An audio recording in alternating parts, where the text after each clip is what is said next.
Good morning, Saints. So this is Judges chapter 3, and it highlights the cyclical cycles that Israel goes through, turning from and to God and being delivered by judges like Othniel, Ehud, and Shamgar. And how it relates to us today is that we must stay away from um, the things that will pull us away from God, and stay away from cycles, or help or get help to get out of cycles that are making us turn away from God. And sometimes cyclical cycles of disobedience can come just in like a snake. And when you see them, you have to get yourself out of that cycle. It can sneak up on you. Challenges strengthen our faith and character, and thus turning back to God, or realizing His principles, bring us guidance and renewal. It's easy to get caught in cyclical cycles of rebellion. But when you see that happening, when you see that happening to yourself, you must stop and turn back around. All right, I hope that makes sense because I'm a little tired this morning.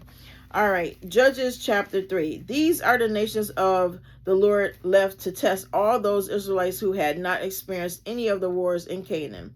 He did this only to teach warfare to the descendants of the Israelites who had not had previous battle experience. The 5 rulers of the Philistines, all the Canaanites, the Sidonians, and the Hivites living in the Lebanon mountains from Mount Baal Hermon to Lebo Hamath. They were left to test the Israelites to see whether they would obey the Lord's command, which he had given their ancestors through Moses. The Israelites lived among the Canaanites, Hittites, Amorites, Perizzites, Hivites, and Jebusites. They took their daughters in marriage and gave their own daughters to their sons and served their gods. Othniel.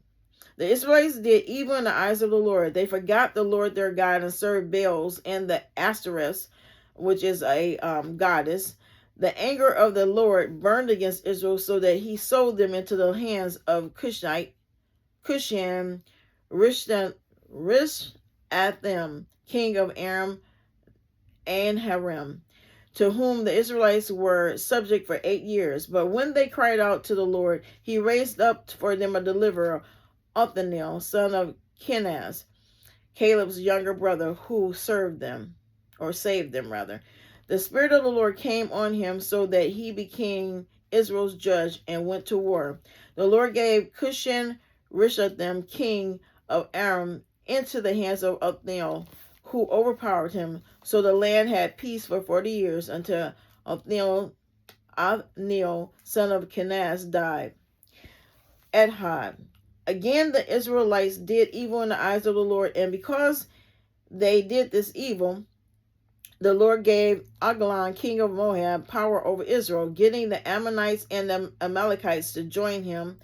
Eglon came and attacked Israel, and they took possession of the city of palms.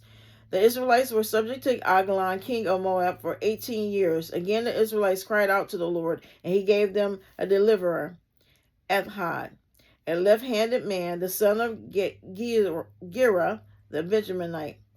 The Israelites sent him with tribute to Eglon, king of Moab. Now Ehud had made a double-edged sword about a cubit long, which he strapped to his right thigh under his clothing. He presented the tribute to Eglon, king of Moab, who was a very fat man. After Ehud had presented the tribute, he sent on their way those he had carried. But on reaching the stone images near Gilgal, he himself went back to Eglon and said, "Your Majesty, I have a secret message for you." The king said to his attendants, "Leave us," and they all left. Ehud then approached him while he was sitting alone in the upper room of his palace and said, "I have a message from God for you." As the king rose from his seat, Ehud reached with his left hand and drew the sword from his right thigh and plunged it into the king's belly. Even the handle sank in after the blade, and his bowels discharged. Ehud did not pull the sword out. The fat closed in over it. Then Ehud went out to the porch. He shut the doors of the upper room behind him and locked them.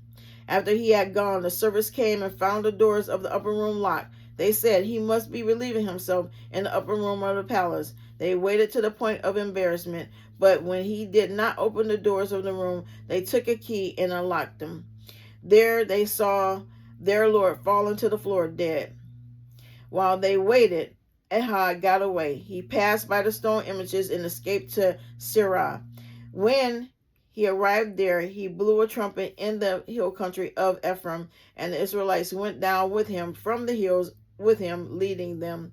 "Follow me," he ordered, "for the Lord has given Moab, your enemy, into your hands." So they followed him down and took possession of the fords of the Jordan that led to Moab. They allowed no one to cross over. At that time they struck down about 10,000 Moabites, all vigorous and strong. Not one escaped. That day Moab was made subject to Israel, and the land had peace for 80 years. Shamgar.